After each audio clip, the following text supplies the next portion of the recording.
আমি এই মুহূর্তে বিরল উপজেলার একটি তরমুজ বাগানে এসেছি।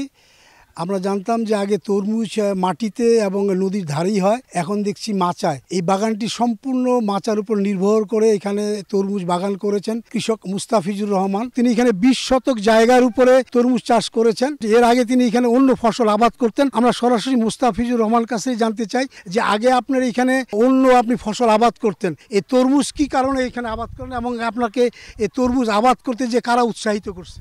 অন্য ফসল করে দেখতে লাভজনক কম হচ্ছে। স্যাররা কৃষি অফিসে স্যাররা আমাকে বললো যে স্যার এখানে আমরা একটা দিনাজপুর টেকসই উন্নয়ন থেকে তরমুজের প্রদর্শনী আছে, তা আপনি করেন, লাভবান হবেন ইনশাআল্লাহ। তো আমিও নিলাম, নিয়ে দেখতেছি এখন না খুব ভালো হচ্ছে। কি অবস্থা এখন আপনার তরমুজ বিক্রি কি অবস্থা বলেন দেখি? তরমুজ এর যাবত বিক্রি করছি, মনে যে 5-7 মণ বিক্রি করছি 20 শতক মাটি থেকে।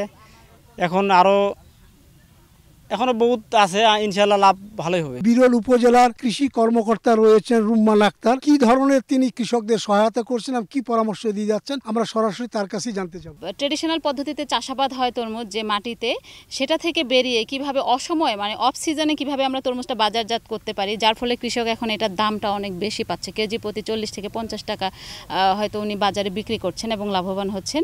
সেই দিক বিবেচনা করেই কিন্তু মূলত আমরা এটা দিয়েছি। আমরা এখানে বিভিন্ন ধরনের টেকনিক্যাল সাপোর্ট এবং প্রদর্শনী করতে যা যা সাপোর্ট, বিশেষ করে জৈব বালাইনাশকটার দিকে আমরা কিন্তু গুরুত্ব দিয়েছি। অর্থাৎ নিরাপদ ফসল করতে যা যা প্রয়োজন আমরা সব ধরনের সাপোর্টই দিয়েছি। পাশাপাশি আমাদের ব্লকের যে উপসহকারী কৃষি কর্মকর্তা আছেন উনি নিয়মিত এটা মনিটরিং করেছেন এবং কৃষকদেরকে সকল ধরনের সাহায্য সহযোগিতা দিয়েছেন। টেকসই উন্নয়ন প্রকল্পের প্রকল্প পরিচালক আবু রেজা মোহাম্মদ আসাদুজ্জামান, আমরা সরাসরি তার কাছেই জানতে যাব যে দিনাজপুর অঞ্চলে এই যে মাচায় যে তরমুজ চাষ, এটা কি ধরনের আপনার ফলপ্রসূ হয়েছে এবং কৃষকরা এতে উৎসাহী হচ্ছে কিনা? সাধারণত মাটির মধ্যে যেখানে বালি মাটি সেখানে এটা চাষ করা হয় তরমুজের, কিন্তু আমরা পরবর্তীতে দেখলাম যে যেহেতু অন্যান্য এলাকায় এই মাচায় তরমুজ হয়, সুতরাং এই অঞ্চলে যেহেতু হচ্ছিল না, তখন আমরা আমাদের প্রকল্পের মাধ্যমে এই এলাকায় এটা আমরা শুরু করেছি এবং আমরা নতুনভাবে ইন্ট্রোডিউস করছি। এবং আর প্রথম বছরে গত বছর থেকে এখানে আমরা এটা শুরু করছি এবং গত বছরে প্রায় 2.5 হেক্টর জমিতে সারা